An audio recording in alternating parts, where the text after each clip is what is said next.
Hi everyone. Oh, Jesus. Hi everyone, I hope you're all okay. Thank you so much for all of the support on my last video on the Anna Kriegel case. I can't believe how fast that grew. I was so happy. Yay. I think at the minute that is my second most watched video after the Alison Botha case. And I don't know, it just made me feel really happy. I'm so made up that I was able to get her story out there a little bit more, and I'm just so happy that it's all starting to pick up a little bit. I really love making these videos, and I'm so happy that you all enjoy them too. So this case is a bit of an older case, and it's about the Acid Bath murders, or John George Haigh, or Hay. I would have pronounced it Hay because it's got like a G and an H at the end, and sometimes that's silent, but a lot of people call him John George Haigh, so I mean, I doubt I'll be giving him his full title through all this video. Just John is cool. He's not cool, he killed people in acid baths, but I just mean I'll probably just be calling him John. John George Haigh was born on the 24th of July in 1909 in Stamford, Lincolnshire in England. His parents' names were John and Emily, and they were a really conservative family. They were members of the Protestant Church Plymouth Brethren. They were super religious, they thought that they were chosen and they were better than other people. John had a really strange home life because of this religion. All magazines, newspapers, anything basically that wasn't the Bible was forbidden in the house, and his dad was said to have built like a 7-foot fence around the house so that he couldn't see any of the kids that lived near him. He was bullied in school, and he was said to have a really odd sense of humour, including pulling the stool out from under an elderly piano player, and also by chasing a pig round of its sty until it died from exhaustion, which is just horrible. But the few friends John did have, he wasn't able to bring back home because of his super religious dad. I don't think he wanted anyone else to influence his family from the outside. His dad constantly told John that the world outside was evil, and everything I read about this man, it gives me massive Margaret White vibes, you know, like Carrie's mum. It's just really strange to think of being brought up in a house like that. John's dad had some kind of blemish on his head. I'm not sure exactly what it looked like. Sometimes it's described as being blue. I've never seen anyone with a blue blemish before. Blue blemish. When John asked what it was, his dad said that it was a mark put on him because he'd sinned when he was young, and that if John would sin, he would get a mark like that too. And apparently John was just terrified of this. He didn't want a mark on his head from sinning, and he would just, you know, try and be good so he didn't get this mark. But then eventually, after like he started off with little stuff like lying, and then gradually progressed to just being more naughty, he realised that he didn't get this mark at all, so he kind of started to understand that that was just something his dad had said, and then that made him feel like he could get away with anything. John was said to like classical music, and I don't know if he actually liked classical music or it was probably all he knew, to be honest, but he was the organ player for a little while in his cathedral. And he was also a choir boy. He was really clever too, and he actually won a couple of scholarships. One was to the Queen Elizabeth Grammar School and one was to Wakefield Cathedral. Even though John's upbringing was really strict, he wasn't mistreated. He was still very much loved by his family. When John left school, he was given an apprenticeship as an engineer, but it's said that John never really liked working on the cars. If they were too dirty, he would say no, and he'd wear like big gloves and everything to try and work on them. He really didn't like kind of the grubbiness of the job. So he did that for about a year, and then he moved on to sales, insurance and advertising too. I think John really wanted a job where he'd wear like a suit to work. He could kind of play a part of being this great salesman, and being an engineer wouldn't give him that. It's a very hands-on job. Whereas he was quite narcissistic, so he wanted a job where he would be able to, you know, talk a lot, have people kind of admire him looking all smart, and yeah. That didn't work out too well either, because when John was 21, he was sacked on suspicion of theft. In 1934, when John was 25, he married a woman called Beatrice, who was 23 years old, and he barely knew her before marrying her. And the same year he was married, John was jailed for fraud. He served 2 years in jail, and during this time, Beatrice gave birth to a baby who she gave up for adoption, and his family also just disowned him. They didn't want anything to do with him. Obviously, being so religious and their son going to jail didn't look good for them, so yeah, they just didn't want anything to do with John from that point on. Beatrice also left him. In 1936, when John was released, he moved to London and he became the chauffeur to a man called William McSwan, who was the owner of amusement parlours, which is like an arcade basically. William McSwan was a really wealthy man, and John even looked after some of the machines in the amusement parlour for him as well. Even though he'd spent 2 years in jail for fraud, he still was thinking of more ways that he could swindle people out of their money. He came up with this whole persona of a solicitor called William Adamson, and it's said that he used to look in the mirror and practice like faces he'd do, things he'd say. He'd take on this entire character and he'd be selling people shares from clients' estates, and these clients didn't exist. One of his clients was looking over their papers and they realised that he'd misspelt something on the legal documents, and there was an investigation called to it, and then they realised that it was all a big fraud. So once again, John went back to jail, but this time for 4 years. And because twice now he'd been caught out, he'd committed a crime, he'd committed fraud, got away with it, and then someone had been like, hang on, this isn't right. Especially with the last person being like, this is a spelling mistake, I'm going to take this to the police. He knew that the reason he was being caught was because there were still people alive that were reporting him.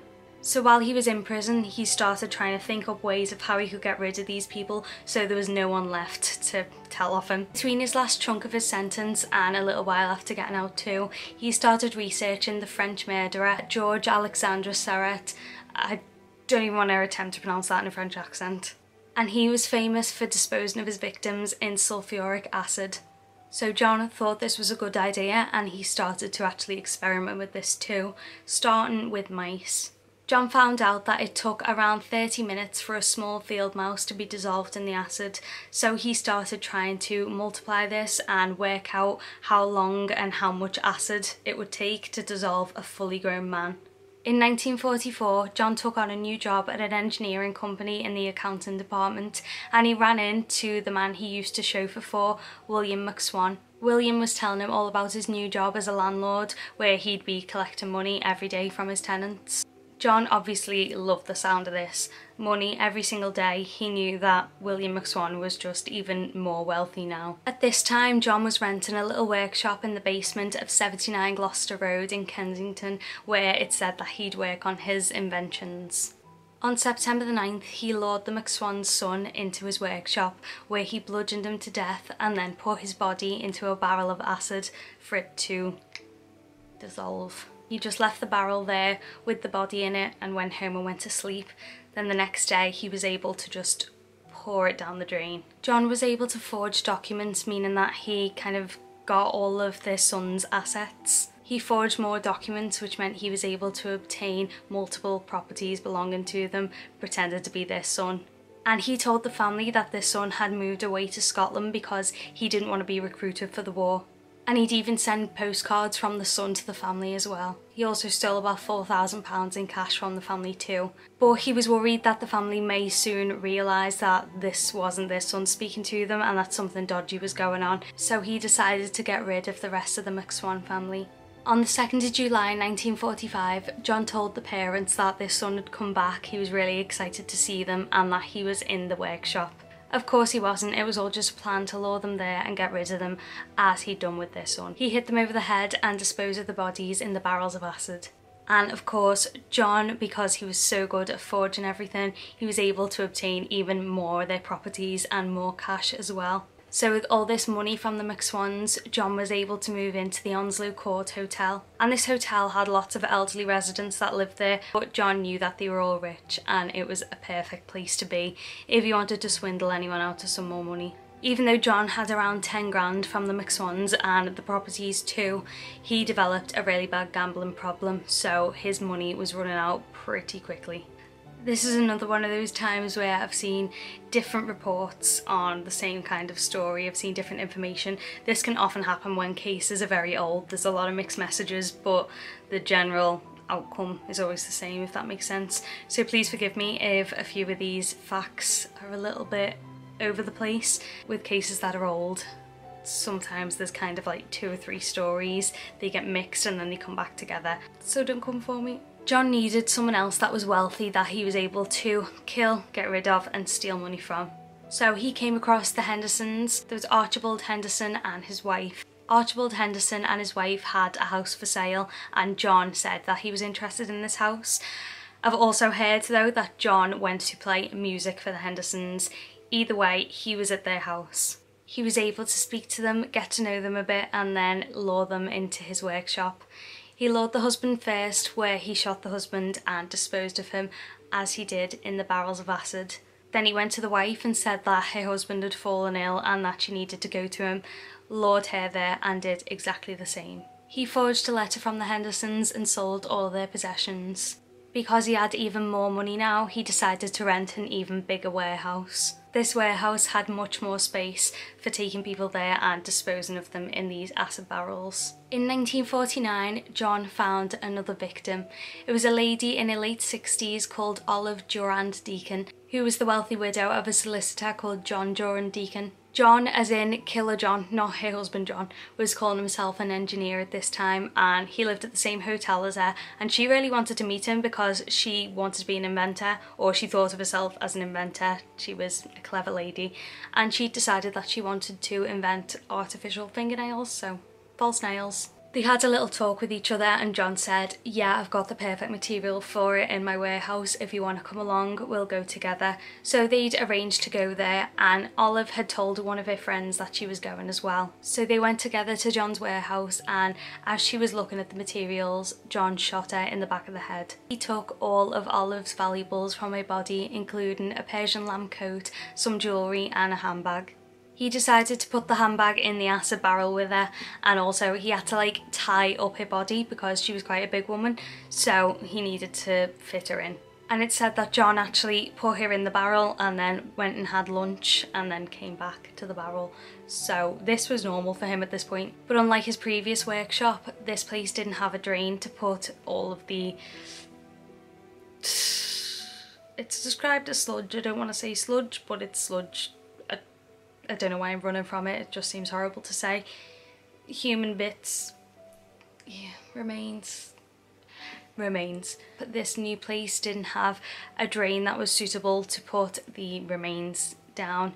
So instead he just had to put the rest of Mrs. Durand Deacon out onto the rubble behind the workshop. A day or two after he'd murdered Mrs. Durand Deacon, one of her friends, Constance Lane, spoke to John and said, "You know, have you seen her? She said that she was meant to meet you." And he said, "Oh no, I spoke to her about meeting, went to do something, came back and she never came with me. We never went to the workshop." So he said that he hadn't seen her either, and he was also really concerned, and Constance said that she was going to go to the police. So John, trying to look as not suspicious as he could, went and offered to take her there and went to go with her to kind of play the part of a concerned friend. The officer that was on duty recognised John and he ran a background check on him. Her friend was saying, you know, this man says that she never went with him, but she did have plans to go with him. Obviously it was all coming together, and the police were highly suspicious of John, especially with his background. He'd been in prison twice and he was a known fraud. So they brought John in for questioning while they searched his hotel and workshop. In John's workshop they found a dry cleaning receipt for Mrs. Durand Deacon's coat. Obviously that was suspicious, but then they went outside the property and went behind it to where her remains had been poured.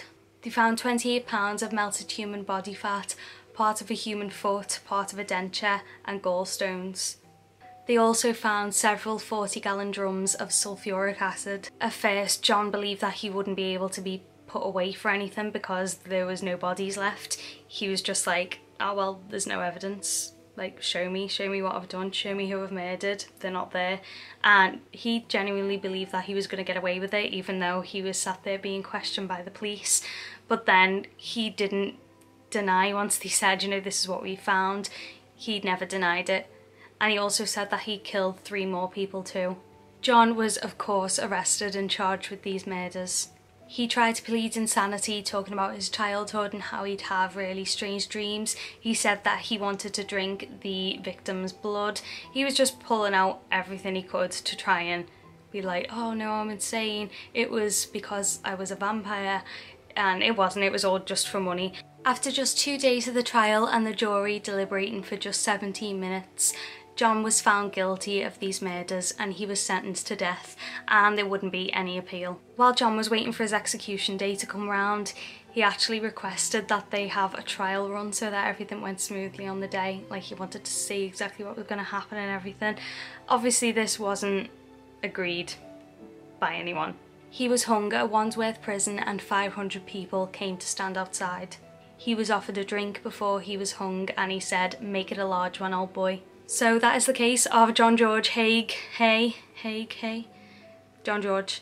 I think this case is a bit of a strange one because I don't think John actually ever wanted to murder someone for the sake of murdering them. I think he just wanted money and he wanted to get rid of them. Doesn't make him in any way any better than anyone else we've covered. Like, he's still a horrible person. Obviously extremely cold-hearted to just be like, I want their money, I need them to go, let's dissolve you in some acid. Don't know how you'd ever get there in your head. It really annoys me because he could have just got a job. Like, he had good jobs. His job at the engineering company when he worked in the accounting department, that was really good, but then he spoke to the McSwan family who were like, oh, I'm also doing well, I've got this and it brings me money, and he was like, you're doing better than me. Just so weird. And then the fact that he was trying to plead insanity and everything, at the end, just stop it. You killed for money because you wanted to be rich, you wanted to gamble. So I hope you like this case. Thanks again so much for watching. Please follow me on Twitter and Instagram. This week I'm going to be bringing out a non-true crime video, which I'm really excited to do. I do love the true crime videos, obviously, they're not going anywhere, but as I've said for a few weeks now, maybe even a couple of months, I'm going to be bringing out another set of videos. They're not necessarily going to have a theme, it's just going to be like other stuff, just so the channel's not just true crime videos, because I want to do a range of things. Please like and subscribe and hit the notification bell so you're notified when a new one of these comes out. I do true crime videos every Sunday, and then, as I said, through the week I'm going to be doing some non-true crime stuff, so I really hope you're into that as well. Thanks so much for watching, and I will see you in my next one.